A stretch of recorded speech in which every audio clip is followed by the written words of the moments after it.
You've been looking at this potential New Zealand-based fight for later this year. Where are things at the moment with it? Well, things are, frankly, a bit up in the air.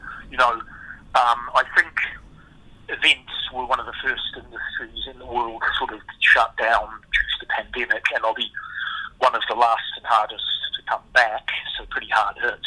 And a lot of event promoters and athletes and so on are in no revenue situation for 7 months or so. So with that in mind, to bring things back, it takes bold leadership, really. You've got to, it's risky out there. People are probably a bit wary about going to things. The sponsorship dollar will have almost dried up. And so it's a matter of just pressing ahead and bringing back events which, of course, provide employment, jobs, entertainment, hope, connecting people and so on. So that's what we're trying to do. But to do so, we need to raise enough sponsorship money to make sure that we're not going to take a loss, because, with 7 months of no income, a loss could put us under, and so it's got to be very carefully managed and pieced together with the right level of sponsorship support and cost reductions and the right opponent and so on. So that due diligence is happening right now. We're making good progress, actually. We have garnered and managed to raise some support. We've got a few offers under negotiation, so it's looking fairly promising at this stage.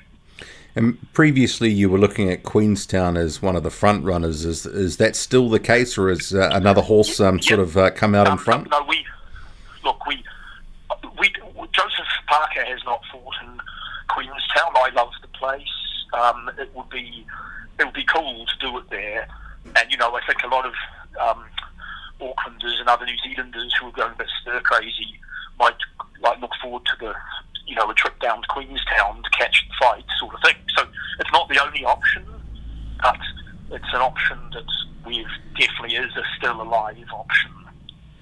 And last time we spoke, it was sort of towards the tail end of level 2, which at that point meant there would be a restriction in place for a crowd. That's since changed, coming down to level 1.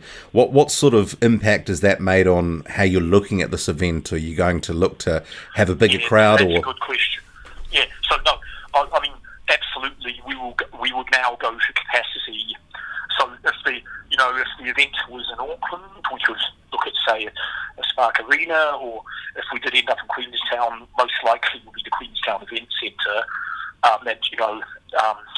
It will be a corporate table type affair, I'd say, and maybe showcase some local wines and food, etc., New Zealand's cuisine, etc., as well as promote the destination wherever it lands. And previously, you'd been looking at the likes of a Lucas Brown, a Dempsey McKean Junior Far. I know Lucas Brown has been talking about his potential fight with Upti Dovtaev, which had been scheduled before the pandemic. Dempsey McKean had told me talks with you guys at the moment hadn't really come to much at this point. Where are things on the opponent front, specifically those 3 names? But also I noted that you'd sort of said, called out any British heavyweights who might be interested. Well, so the most important thing is to raise the money so that the fight is economically viable and everyone gets paid and is successful. The opponent is then the next thing. And, we're not going to die in a ditch over any opponent. There's numerous boxers around the world who'd be looking for an opportunity, who could be quarantined in. I mean, the government are allowed the sailors for the America's Cup to quarantine in. That sets a precedent. There's no reason why a boxing team shouldn't be allowed to quarantine in on that basis. So in terms of negotiating, I think it's a matter of firming up the sponsorships first, and then going to the possible opponents and saying, right, here's the money, we can put it in escrow tomorrow, because money talks, and so I'm not really conducting live negotiations at the moment until the money's lined up. Then there aren't many opportunities, so it's a matter of simply selecting who we want to go with. Lucas was keen at one stage, but I'm not sure where he's at. He is talking about that other fight, but I don't know. if they're not ready to proceed with that event, then maybe he might want to reconsider this. I don't know. The British heavyweights, we'd love to have a Dillian White or a Chisora come down here, but I don't think there's enough money for them to come down here, unfortunately.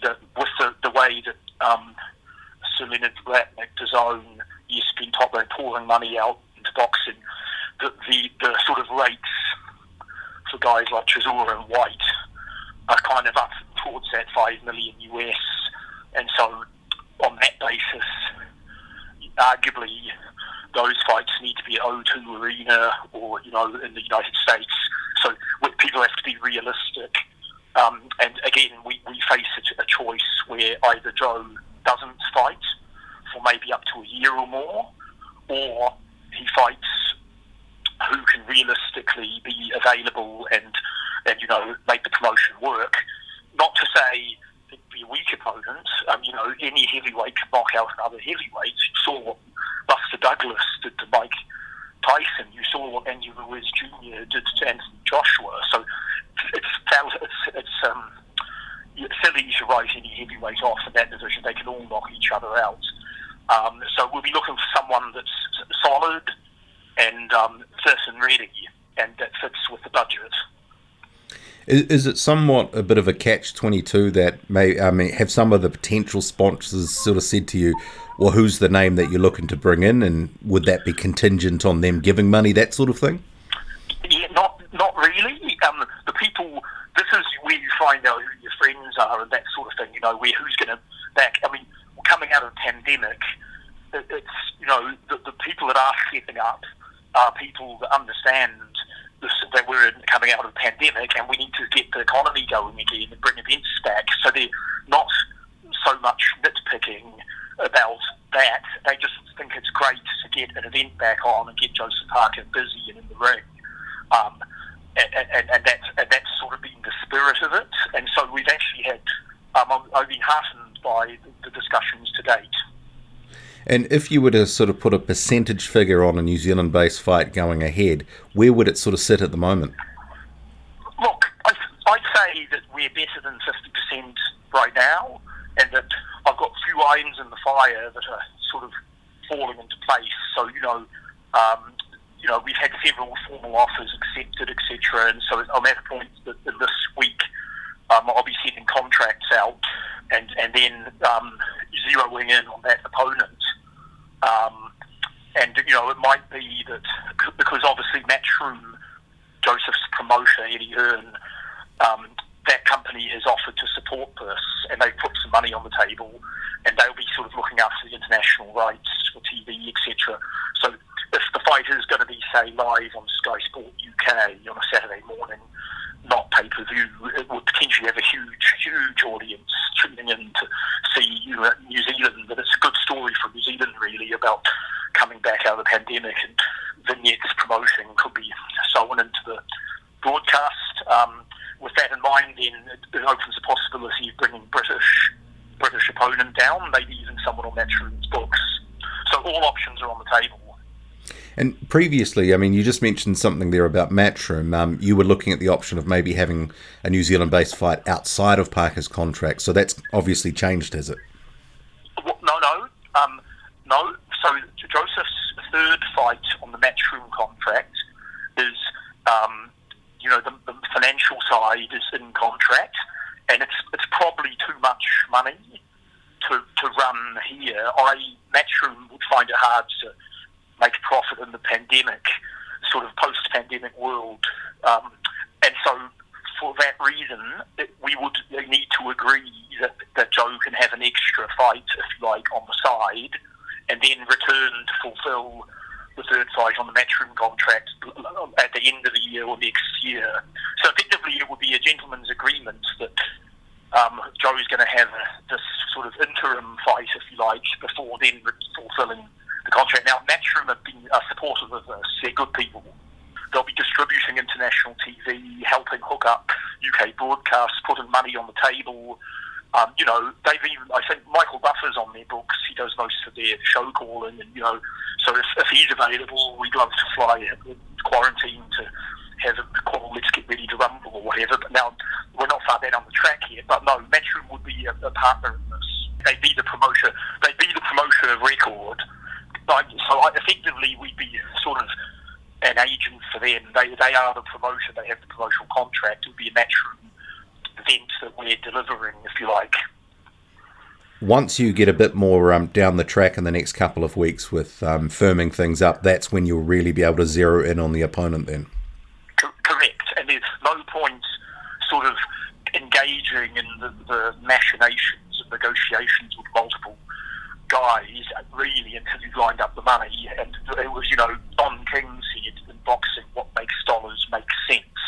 And so, when a lot of fighters are being offered speculative fights that may or may not happen in Vegas or, et cetera, it's he who puts the money on the table that then it becomes real. And so I'd expect to be putting money on the table in a week or two in front of the various opponents. At what point, though, if things do sort of go sideways, do you decide to pull the pin and maybe consider Joseph Parker fighting overseas?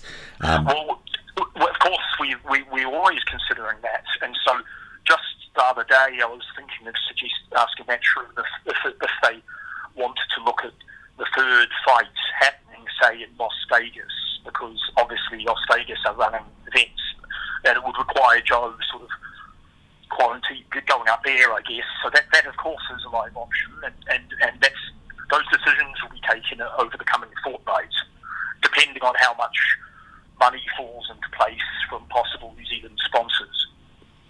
And have you had any word of, in terms of that American option, of when DAZN, when there might be some cards later in the year that Joseph could feature on? No, I haven't. I know that Top Rank have some cards scheduled, I think. I don't think, as far as I know, DAZN hasn't confirmed anything yet. I initially took the view of Eddie Hearn, actually, that it's preferable to not to run events with no crowd. It's a bit weird, and so we'd rather not, if we can possibly avoid fight in front of no crowd. It's not really live, but so I think the New Zealand option is probably more likely at this stage. And what sort of level would you be willing to drop down to in terms of an opponent if you can't get some guys from the UK or the three names we've previously mentioned? Well, look, I mean, it could be someone like a solid, experienced guy like a Lucas Brown, who is a former WBA, the second World Championship belt. There, he had a couple of bad losses, but he only had two losses, and the one was to Dillian White. I think the other one, he wasn't prepared. So his record's actually fairly good. He's won nearly all of his fights, and he can knock out opponents. So he's probably the most experienced guy in this part of the world.